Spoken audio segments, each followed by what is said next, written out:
all, I just want to thank the crowd, everything out there today, you know, from the Israel Walk, Legacy Walk, to our youth clinic, to the game itself. I thought it was a great outpouring of Spartan Nation a little bit, and so the crowd was into it a little bit, so that was good. Had some crowd noise out there. The wind was a factor, there's no question. I thought I was a little off to the side there a couple times.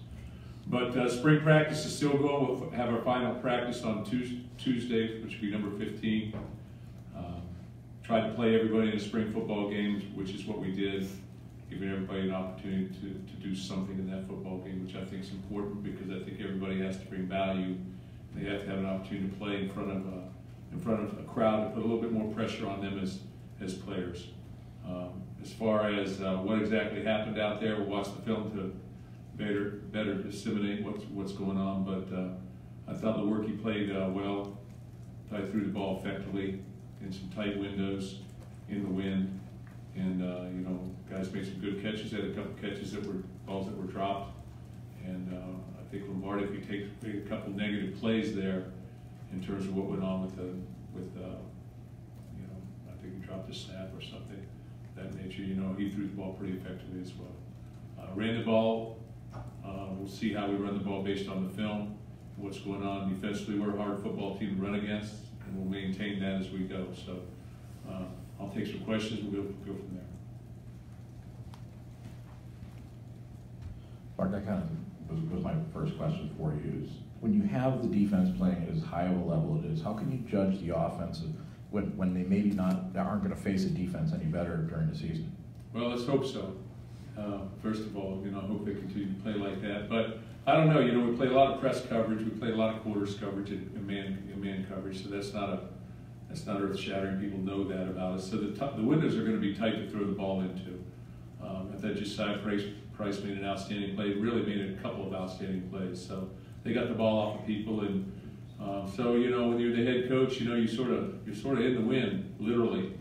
The guy makes a good play and on defense, or makes a good play on offense. You know, you got to just value that as a good football play. So that's what we'll do. But we'll watch the film, and the main thing I want to always try and do in these spring games is this an active game. We're not tagging off there. We're not, you know, at the end of the game we put our ones in the game a little bit. So, you know, Dante Rosano broke his arm, so he's out right now. That's the only real injury I think that we had. Just significant. So I think we'll be okay.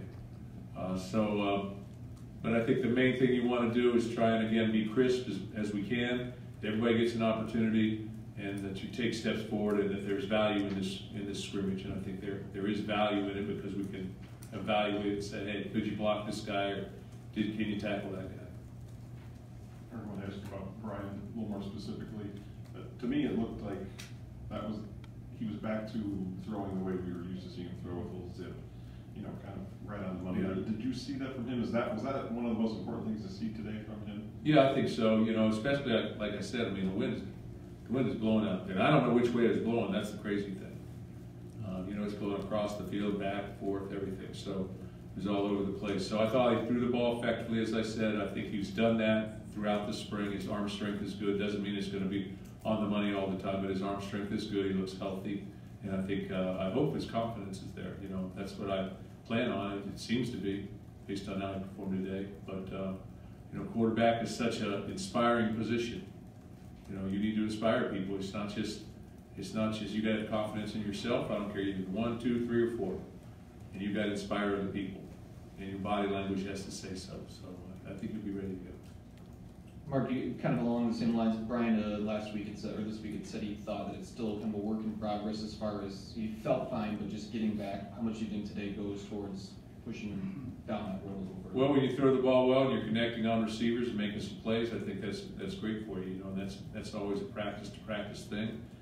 Again, you go back to how good are we on the other side of the ball, and it's not just the quarterback all the time. You got to separate on offense with your receivers. So you got to protect the quarterback. So there's a lot of things working. And as I said to our players today, you know, I mean, really, if you could talk to an offensive lineman and a defensive back, you wouldn't even know that they're playing the same game based on what they're being taught and how complex the offensive line play is compared to how to play a corner. I mean, it's two different, very different type positions. So it all goes hand in hand. It really does. So I've continually said in here, football is a game of execution, and you got to pass, protect, you got to have a rhythm throwing the ball, you got to throw it to the right place. Same with running the ball, you got to defend it, you got to have a pass rush, those type of things. So it all goes hand in hand. But I think again, I go back to the totality of the scrimmage. I think it's a positive. You have to play in front of people. There's crowd noise out there you couldn't hear out there. So there was enough crowd noise to create that and play in front of people, which I think is a positive. For a lot of guys that never, we've got young guys that have not played very much too. So that was a good experience for them. Mark, a lot of running backs got touches today. Can you comment on what you saw and evaluate that position at the end of spring? Well, I think one of the things that we want to look at is who we're going to hand the ball to 200 times. Who is that person? And I keep asking that question as I go. And you see some spurts of different guys accordingly. I think 34 out there gives you a guy. He reminds me a little of Jeremy Langford. I thought Connor Hayward hit a big one on the screen. No question he can catch the football. I think that Elijah Collins has done some things, but he's a little hesitant at times, and he's got to hit it. And I think Ladarius is a big, powerful back. Weston got in there some too. So again, I think that's a work in progress, to be quite honest with you. But they've had good moments, all of them, and we've run the ball more effectively this spring. Mark, over here, back to the running backs with Anthony Williams. What is it you like about him? He obviously looks the part, seems to have some natural instincts. What about him early on gives him a chance? He's quick. He's got a good first step and good cutback ability, and I think he's got good vision. He catches the ball well. It's tough, and he's just learning the position. So he's not topped out. He's just starting to. He's had 14 practices, so he's still learning. But I think he has really all spring. He's shown things in the spring that reminds you, like I said, Jeremy, a little bit in terms of just sort of that ability to cut back against the grade. Mark, I was wondering, A.J. Curry is a guy that we've heard about a little bit this spring in terms of possibly making a move. I know you said you'd have to watch the film to get a little deeper. I was just curious your top line sort of thoughts on his play and the offensive line in general today.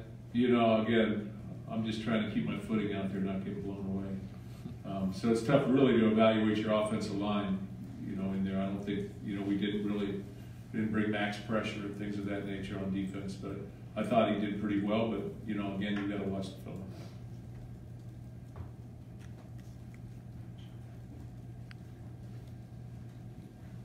In this format, third straight year, how have you evaluated the way you put starters, mostly starters versus starters, and kind of setting up those situations where you want to create those? Yeah, in these scrimmages, I'm always going to create three red zone opportunities or sudden change opportunities for the offense to make the defense play with their back to the ball, to the wall, and in the red zone. I think that's important that they do that they have to be able to roll up and play.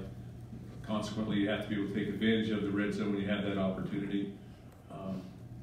So we're trying to make it like that. I don't want the ball being punted back and forth the whole scrimmage. So sort of 6 plays and on. So we're going to play 6 straight plays and on.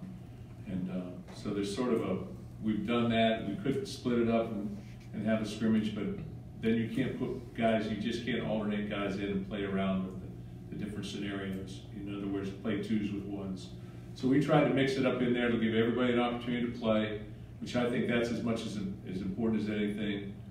Let them show what they've got, continually show on film. As I said earlier in the week, I think we've got, I think we ran 90+ plays out there, which is a lot for a spring game in 2/3 of a game.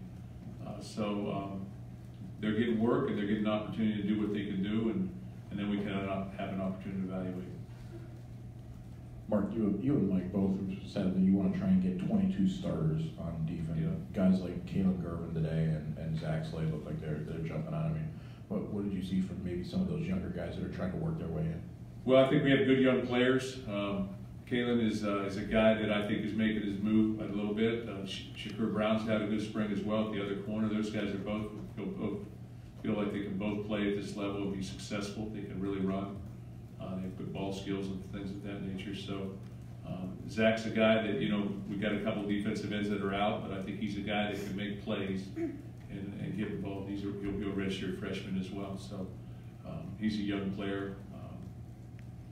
We're certainly solid up the middle with our returning guys, and you know, got to play around the edges. But we should be pretty good. You know, just got to stay healthy. Two other quick things I had, Mark. Do you have an idea, or as much as you can share now, about what that 15th practice will be about now, when you say one like that? Yeah, we're going to work. We're going to work. We're going to go out there and do certain situations maybe we haven't experienced, or things we need to get better at, and we're going to try and take all the situations that we deal with in the game of football and rep those things in practice. So we look back and check the box and try and create some different situations that maybe we haven't seen. But I think it's important that our guys just, you know, we have an opportunity as much as anything to watch this film and put an evaluation process. So many times in the past, you know, your spring game comes, boom, you're out, you leave recruiting, you don't get the chance to evaluate it and sit down and watch it with your team and your players. It's just sort of on to the next thing. So we've taken this opportunity to continue spring practice, so as much as anything we can evaluate the film and look forward to the next practice and just lead it, you know, lead that practice moving forward. So it'll be important that we just keep pushing. And then we noticed guys like Cole Chewins and Antoine Simmons are a couple guys that we just didn't see today. Is there anything you can say about whether that was precautionary or? Yeah, they just nicked up. We just held them out. Got a few more. We got Matt Hondo and then Jim. Without going back, it seemed like you must have had 10 receivers or so catch the ball. I mean, I guess in that second group beyond, like, you know, the starters that were out there, I guess, is there anybody you can say really taking a step forward this spring from those? I think Larice Nelson's had a good spring. And then C.J. Hayes, the guy that can really pluck the ball out of the air. You know, he's getting better and better and better. So those two guys, you know, Trey Mosley's a guy that's an incoming guy that can be a very good player. But again, he's just getting his feet on the ground. And so when you're trying to measure that, you're really trying to play against top players in a very speed-related environment, you know, where things are happening very fast. You got to be able to adjust and understand the things conceptually. So those guys, I would say, are the next guys rolling up there. You know, they've done some things other than the guys you already know about. And Mark, we've touched on so many positions. I guess I'll ask you about the tight ends. How's that situation looking for you? I think Dotson's had a good spring thus far. You know, I'm not sure what he did today. I don't think he had any catches today. And you know, Noah Davis is back healthy, it looks like, so that's a positive thing. You know, Trent Gillison's a guy that needs to continue to come on. He's a redshirt freshman, so he's young, still learning to play at this level, but I think he's got talent. Matt Cyrus had a solid spring as well, and Rosenthal's been working in there as well. So we're using about 5 guys at that position, and they're getting an opportunity to play in there with the ones. So you know, as many times, you know, the tight ends these days are becoming positions of, you don't see the traditional tight ends anymore. And I would say that that's the case with our guys as well. So there are more guys that are flexed out or motion guys or off the line, those type of things as we go. Luke Campbell's a guy that started early last year, and then we didn't see him. I think it was listed as an injury or something like that. How is he coming along? He's at left guard now, and what's his? Yeah, Luke's had a good spring. I think he's reaffirmed himself. I think Tyler Higbee's and him are sort of battling, and both guys have been stars for us. And have had their good moments, and they've had some other moments that have been tough. So that's a positive thing in my mind. You got guys back with a lot of football experience. They played a lot of football. They should be good. That's my expectation. These both should be good. All right. Thanks, guys. Thanks, guys.